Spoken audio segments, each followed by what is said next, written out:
Welcome in to another edition of the Ravens Rundown, powered by Chat Sports. Tyler Jones here with you. Happy to have you with us. Today's show is sponsored by Mint Mobile. Plans starting at just $15 a month on America's largest 5G network. Start saving today at mintmobile.com/chat sports. We'll tell you more about what they do coming up later on in the show. The Ravens taking on the Bengals on Sunday Night Football.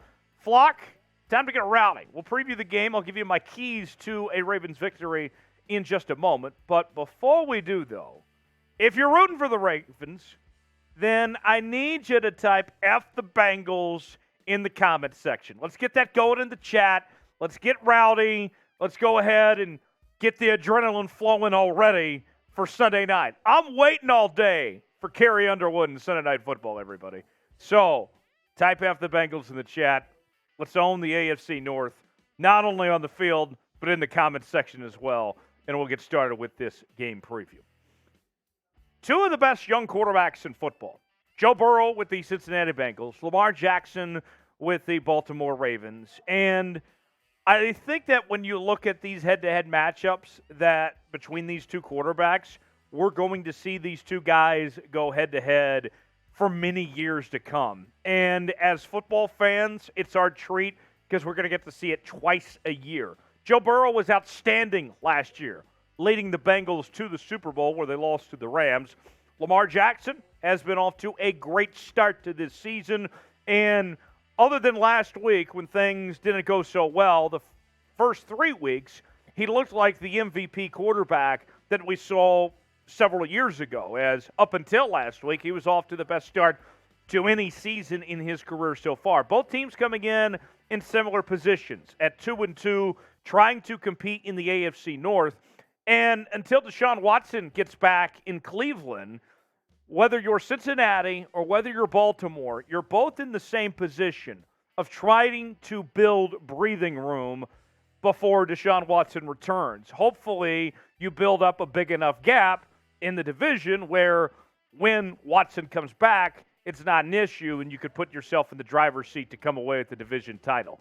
That is what's at stake for the Bengals and the Ravens, both on Sunday night and going forward throughout the next few weeks in the regular season in the National Football League. Betting odds, the Ravens are a 3-point favorite, and you get 3 points just for being the home team. So according to our friends at BetUS and those guys out west, they're saying that this is a pretty even matchup between these two teams. The over-under at 48.5 for Sunday. So, with that, who you got? Who you putting your bets on?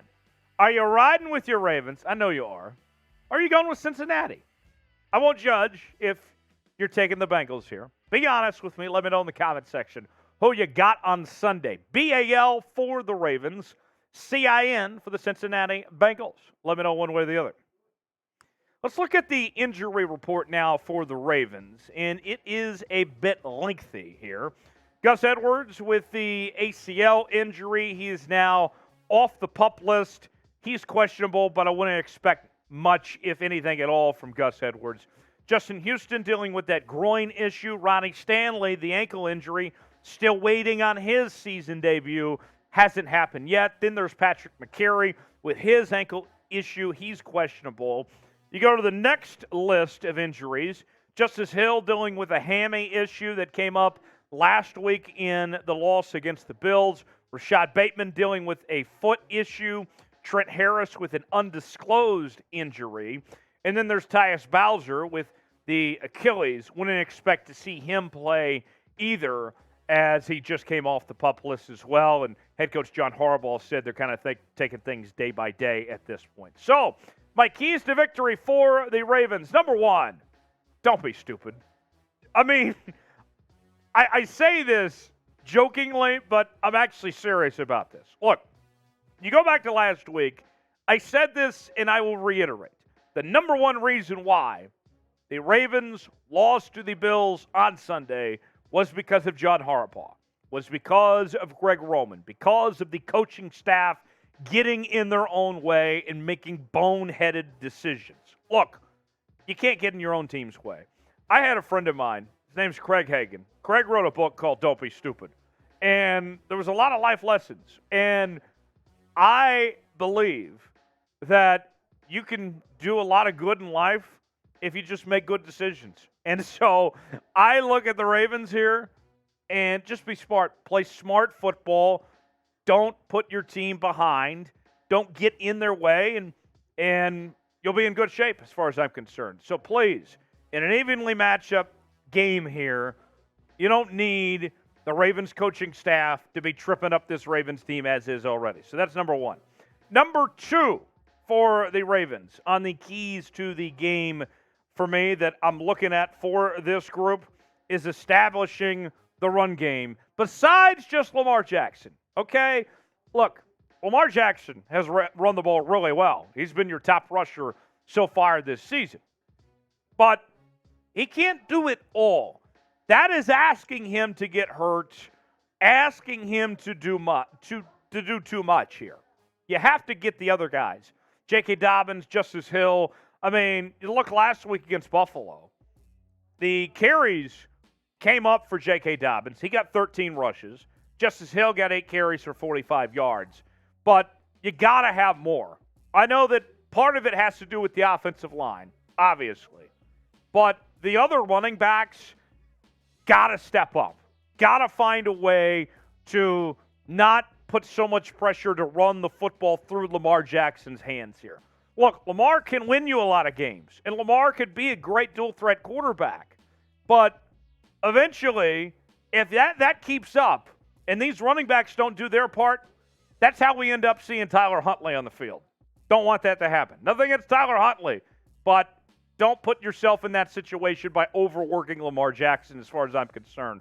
Got to establish the run with the other running backs. Couple more keys to victory in just 1 second. Before we do, though, today's show is sponsored by Mint Mobile. And Mint Mobile, they're offering great deals with plans starting at just $15 a month. And the best part about it is that the cell coverage is outstanding.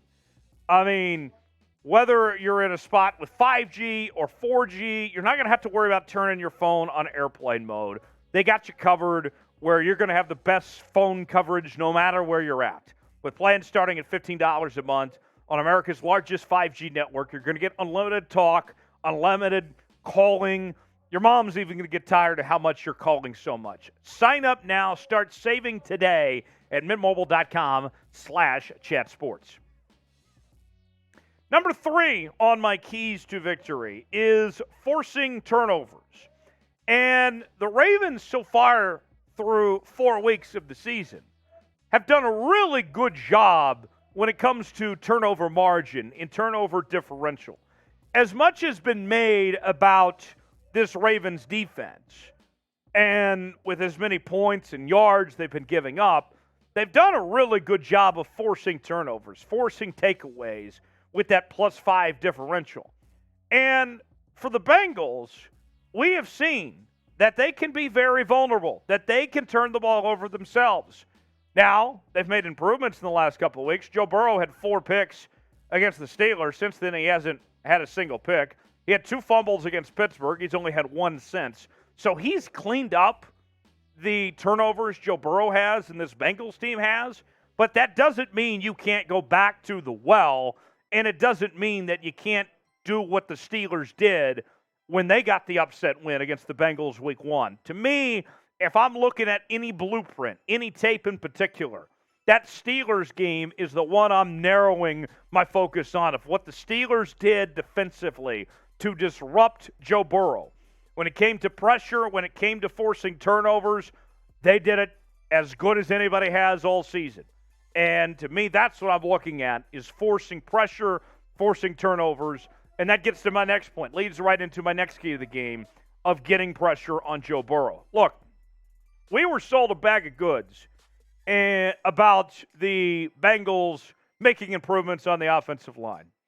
I was at a dinner on the opening night of the season with some friends at work, and they were trying to convince me, oh, look, the Bengals, their offensive line, everything's fixed, everything's okay. And I said, nah, I'm not buying that. Not so much. Producer Seeps was there that day, too. I think he might remember that conversation. I said, I'm not buying it. And through 4 weeks, there's the numbers. Bengals gave up 7 sacks against Pittsburgh, 6 against Dallas, 2 against the Jets, 1 against Miami. So it has improved week by week, but it hasn't been good. I'm going to put this in the simplest of terms here when we come to keys to the game here. The Bengals are 2-0 in games where they gave up 2 sacks or less. Do the math. Is that hard to figure out? You get pressure on Joe Burrow, you win. Simple as that. That's what the stats tell us. No reason to think that's not the case. And the Ravens, this one, it's one of those things where it's easier said than done, right? Because the Ravens' pass rush has not been that great so far through the first 4 weeks of the season. So, pass rush has to step up, has to take advantage of this awful offensive line in Cincinnati, and the Ravens could be in good shape. We're going to have post-game coverage for you here on the channel coming up on Sunday night. I am staying up late, not only to watch this game, obviously, but to give you my insights and analysis, my instant reaction immediately after this game concludes.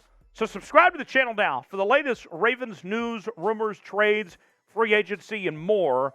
And turn on notifications so you never miss a moment. We got you covered, covering your favorite team, the Baltimore Ravens, here on the Ravens Rundown each and every day.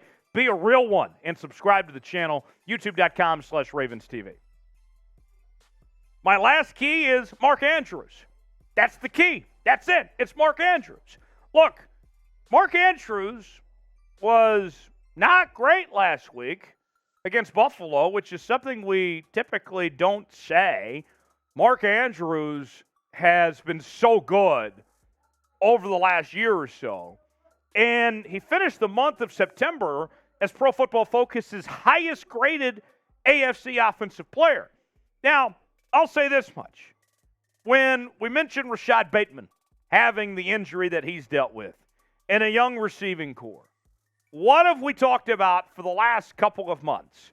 That the tight end room, in particular with Mark Andrews, was going to fill the void for the lack thereof when it came to experience in the receiving core. Mark Andrews has to be viewed as basically a number 1 wide receiver every week. And I would even go as far to say that Mark Andrews is the most important player on this Ravens roster.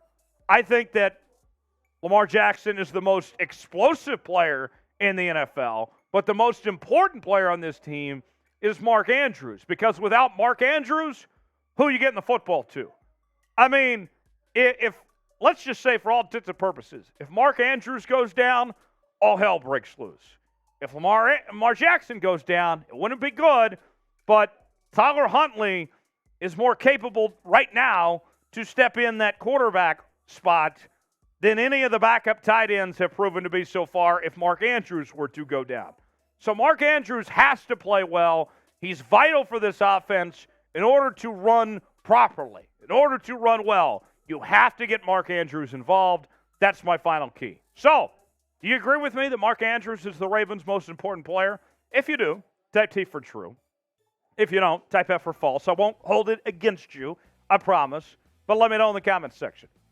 Most important player, Mark Andrews. T for true, F for false. Let me know. Before we go, there are my keys. Once again, my pick, it's going to be a high-scoring game. I got the Ravens, 32-30. I know that means I don't have the Ravens covering the spread, so don't kill me there. The main thing is you get the win. That's what really matters, right? We'll see what happens. We'll recap it all for you, and I'll be reacting to it in real time on social media as well. Twitter, Instagram, Facebook, all at Tyler Jones Live. You can follow me there, and I will see you next time right here on the Ravens Rundown. Have a great day.